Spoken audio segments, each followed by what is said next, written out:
Hello, everybody. Hope everybody's having a great day. So far, crypto is treating us okay today. This is a recording for cryptocurrencies and for stocks. It's just a quick look over, glance at what I'm in, what I'm holding, what I'm long in with leverage trading, and what I'm holding for stocks. What I'm looking forward to going up in very near future. So I want to start with Bitcoin. I'll go over cryptocurrency. There's a bunch of them. Just a quick glance over. Bitcoin, the market is very hopeful that Bitcoin is going to recover this weekend. The 4 hours showing that it needs to reset. The 1 day showing that all the indicators need to reset. Going back to 54 is not out of, or 53 or so is not out of the question. Ideally, we'd want to reset. Low time frames need a reset as well. Honestly, we could get a volume pushed back to 60, over 60, and I'm thinking we don't close over 60, over 60K. We might come right back down, another little bull trap, because we're in an ascending triangle pattern, but the indicators just don't look good. I'm just telling you what I see.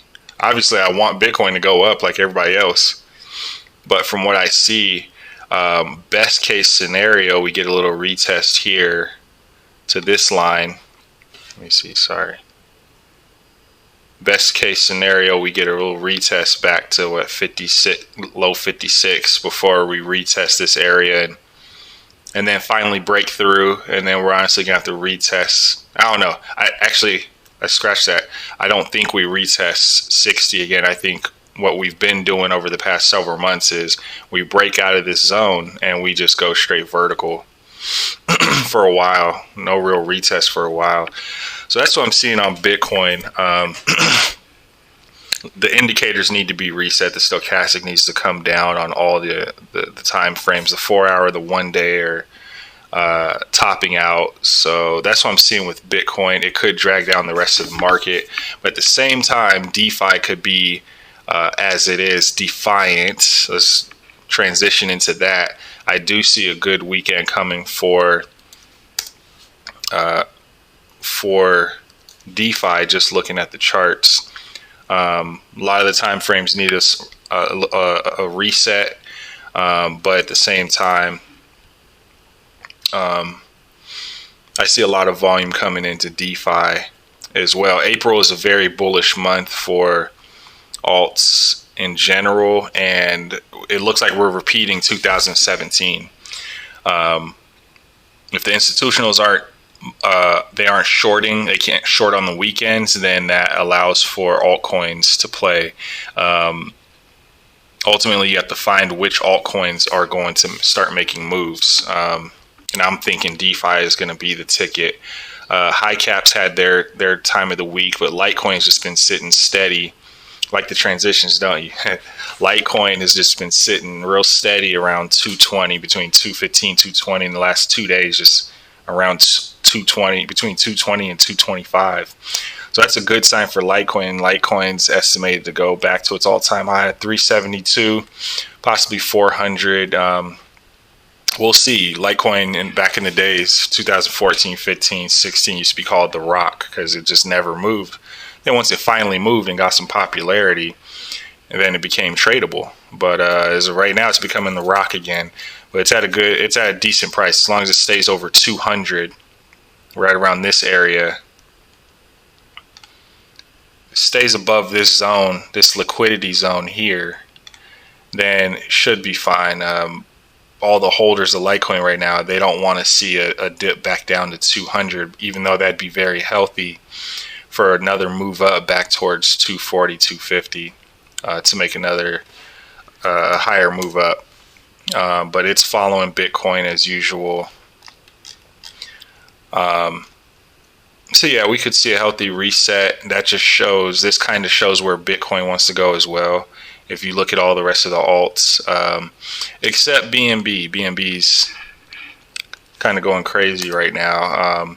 I honestly think this is Binance's coin. I think BNB is trying to go parabolic. It's starting.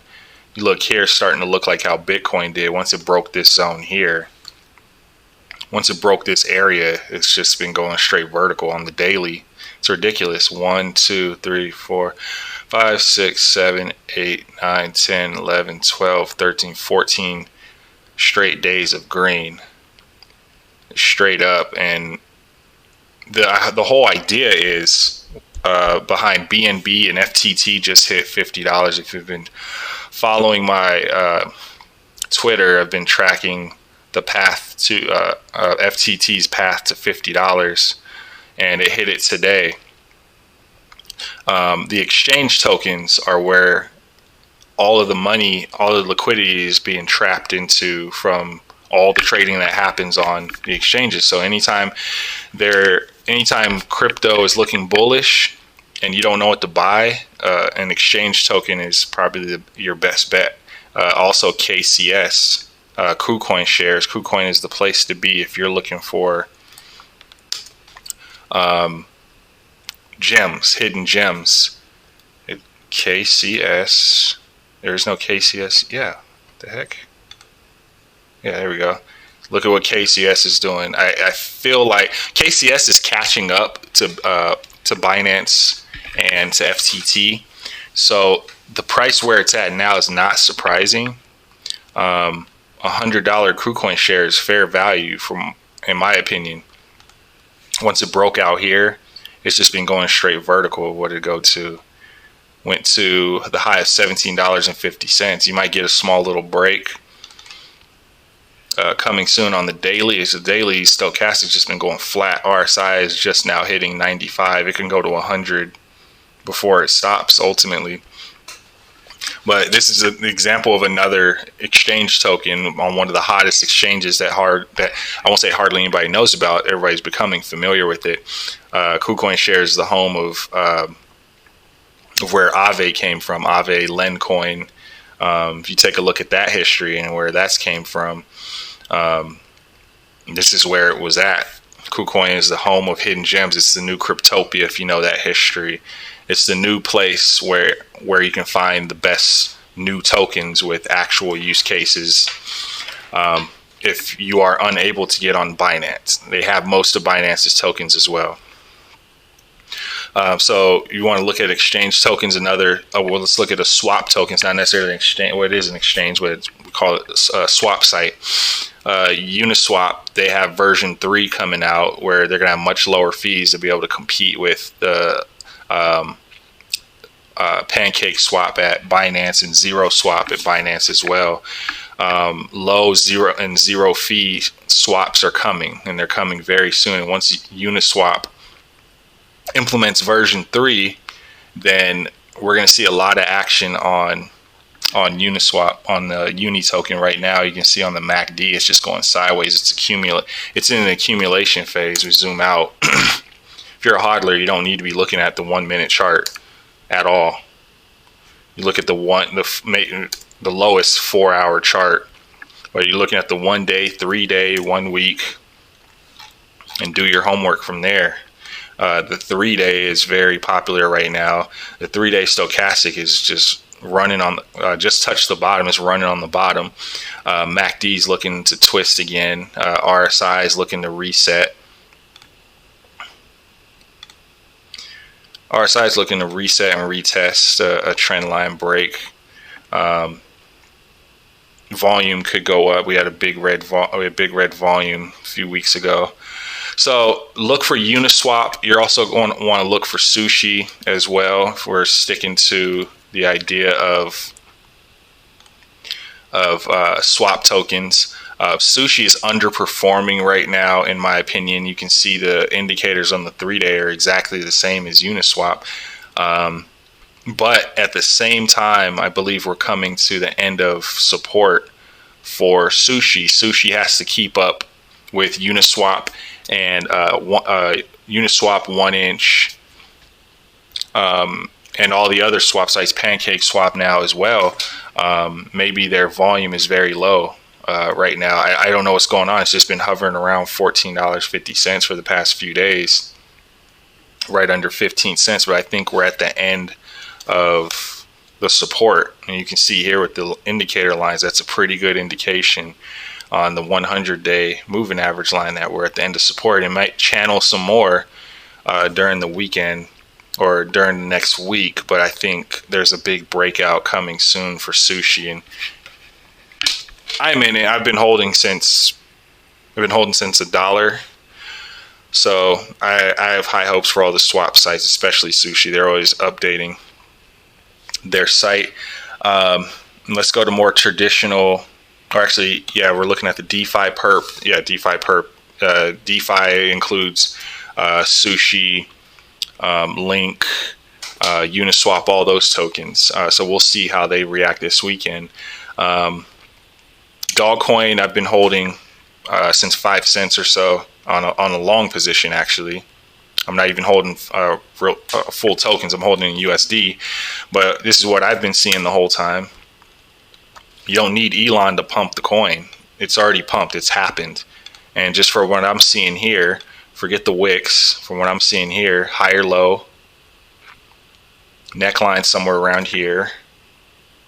You're going to get a big move pretty soon. I mean, if you go all the way down to the wick, but let's just keep it simple. From here to here, you take this to the neckline, and we're looking at 8 cents. And once we sit inside of 7.7 cents, I've been saying that in my other videos. Once a candle closes within there, then it's off to the races. But over the weekend, I see Dog having a great weekend, possibly back to 7 cents, somewhere in this area here. And there are a lot more businesses and corporations integrating and incorporating Dog into their future cryptocurrency plans, because it's a meme token, but now the developers are back building, securing the network. So there's a lot of upside for Dog. Again, the 3-day, you can't even see what's the Dog perp. Let's just see what the BTC is looking like. Pretty much the same. But yeah, I see a strong move coming this weekend, honestly, for Dog. At least a move up. I'm not saying it's necessarily coming all the way up here, but at least to here, at least to this region. That's another 30% move. So keep an eye on Dog. We also want to look at Link. The Oracle tokens, the data collection tokens, are making moves. Link is usually the leader in this area. So we keep in, yeah, I mean, see, the perp is pretty much the same. I believe we break, what are we looking at? This is on the day chart. It's for hodlers and believers. I believe once we close above $35, it's off to the races. And look at the lower time frames. We should be getting a bounce soon on the 1 hour. Once the moving averages cross over, we should get some accumulation here. Honestly, I keep seeing accumulation, a smaller drop or accumulation going on for DeFi tokens. These cryptocurrencies are starting to run like the S&P 500, just going along a trend line. That's all they're doing, especially a token like Chainlink, as important as it is to the cryptocurrency ecosystem. It's just running along a straight trend line, just like the S&P 500, until eventually it's going to have nowhere to go but up. And that could take a week, 2 weeks, week and a half, something like that, maybe next week. I don't know, but that's what's going on with the Link. Keep holding. I would buy everything above $25, seeing if we have a big breakdown on the weekend because of Bitcoin. I don't know. We'll see. Hopefully Ethereum and all the ERC20s and the altcoin market continues to separate from Bitcoin, because Bitcoin has just been owning the market, because Bitcoin's been going up since 10K.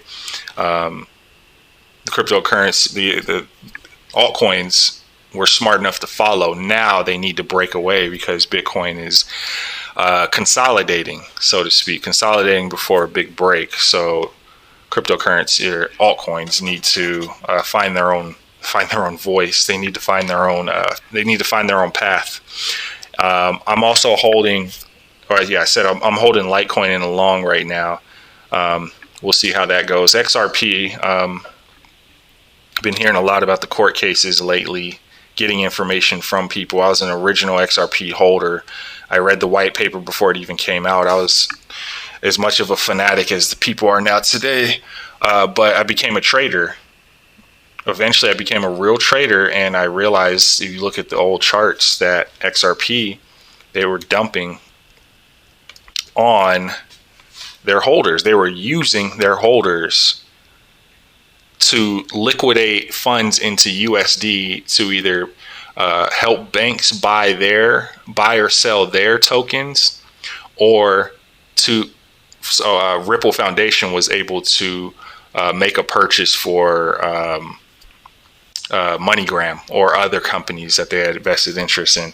So they had no interest in helping traders or hodlers. They were actually using them. There's no way around that, no matter what you say, what you come up with, because a lot of XRP holders, they aren't informed with the original history of what happened. You had to be there to see it happen. And a lot of the hodlers, the people who believe it, as much as the people believe in XRP nowadays, they were there and they understood, no matter how much they believed in the technology or the business plan or whatever, that Ripple Foundation was dumping on them. And if you look back on their history, every time there was a potential breakout, while every other coin was breaking out to new highs, they would dump on it. High dump. So it's called selling the exuberance. Every time dump.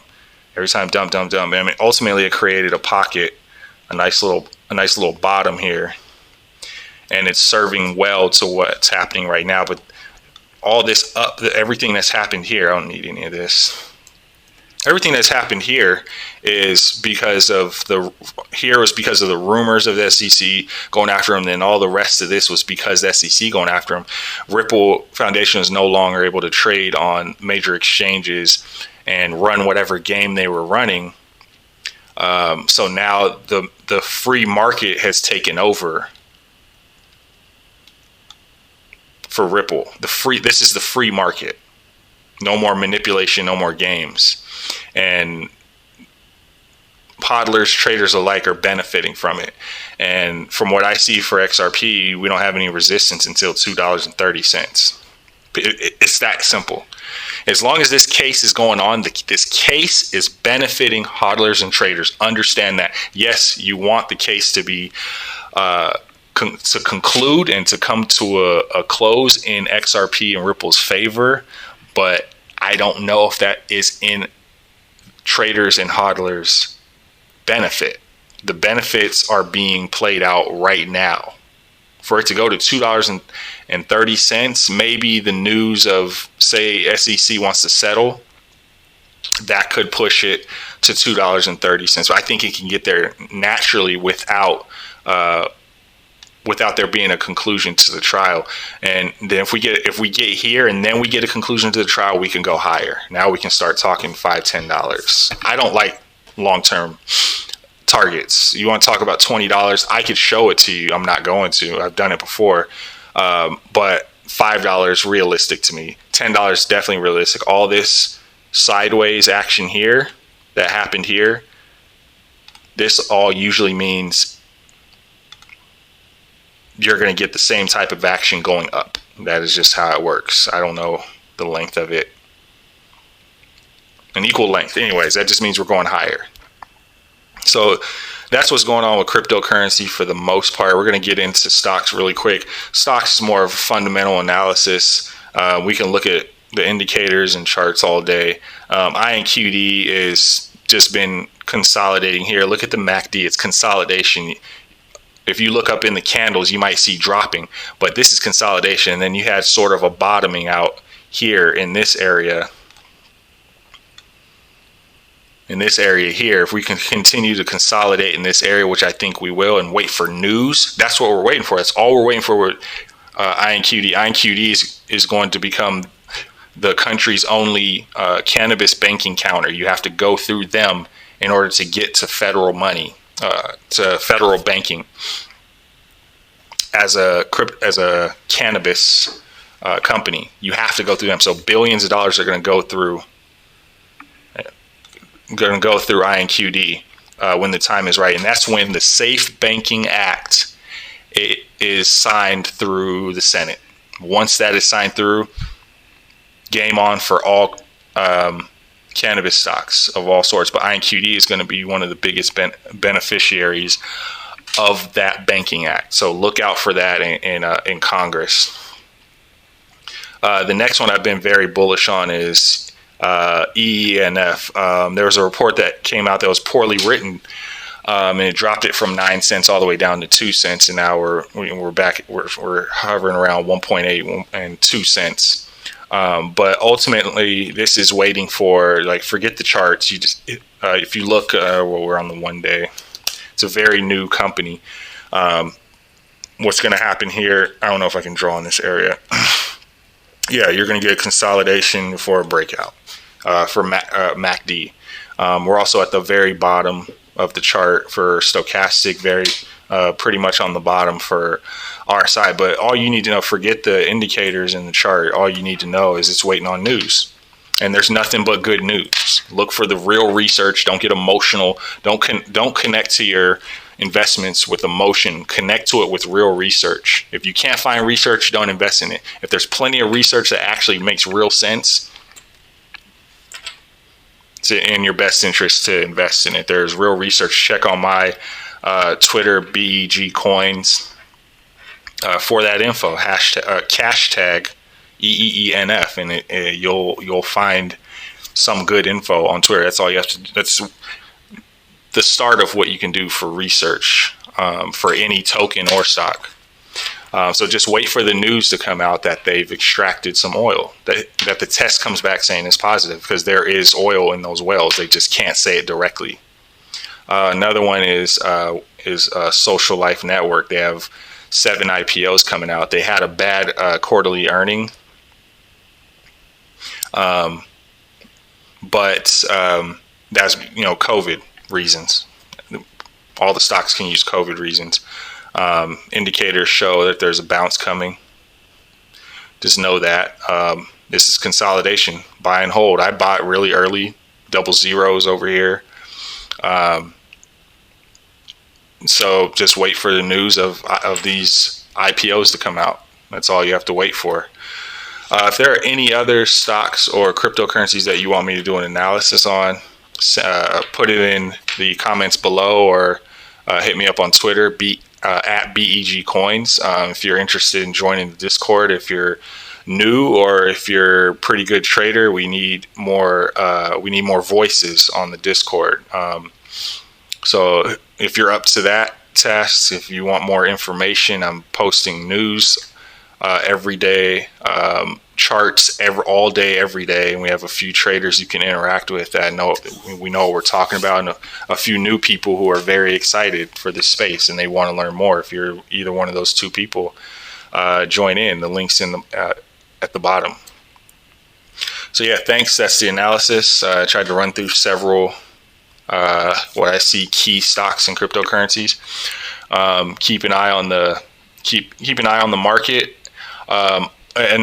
Last thing, especially with stocks, what you want to keep in mind is May is the month that a lot of institutional traders and hedge fund managers and big time traders, they sell almost everything and they leave the market for 3-4 months, probably till September.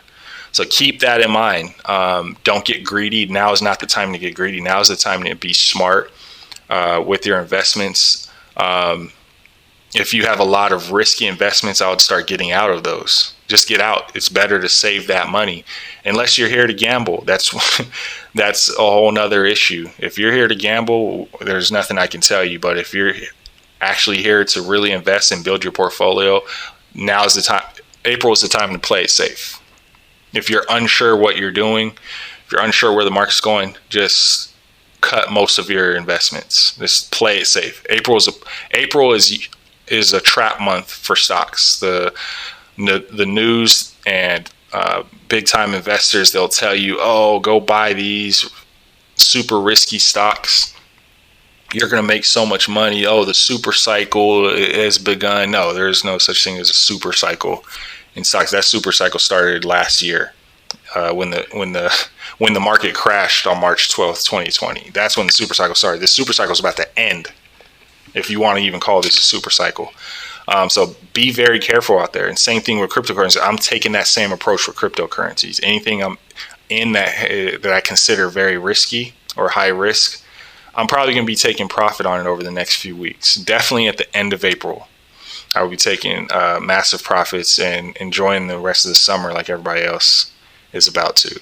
And I don't want to be going into the summer depressed about a trade I shoulda, woulda, coulda made to play, to play it safe and to keep USD in my account. So that's that, and hope you enjoyed the video. Thanks.